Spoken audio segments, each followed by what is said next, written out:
যদি হঠাৎ করে একদিন হারিয়ে যাই, কেউ কি খুঁজবে? হয়তো না। যদি আমার আইডি থেকে ভিডিও পোস্ট করা না হয়, কেউ কি মিস করবে? হয়তো না। ইনবক্সে মেসেজ আসবে কিন্তু সিন হবে না, রিপ্লাই পাবে না, পরে থাকবে ওইভাবেই। কেউ কেউ হয়তো অপেক্ষায় থাকবে, এই বুঝি আসলো অনলাইনে। আবার কেউ কেউ হয়তো টেরও পাবে না, কেউ একজন নেই, কেউ একজন হারিয়ে গেছে।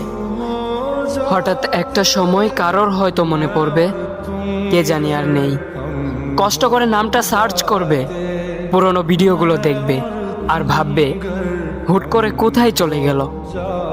আবার কেউ কেউ হয়তো একদিন দুই দিন না পেয়ে ফ্রেন্ড লিস্ট থেকে আনফ্রেন্ড করে দেবে। যখন আমি থাকবো না, তখন আমার স্মৃতি কারোর মনে পড়বে, হয়তো পড়বে, আবার হয়তো পড়বে না।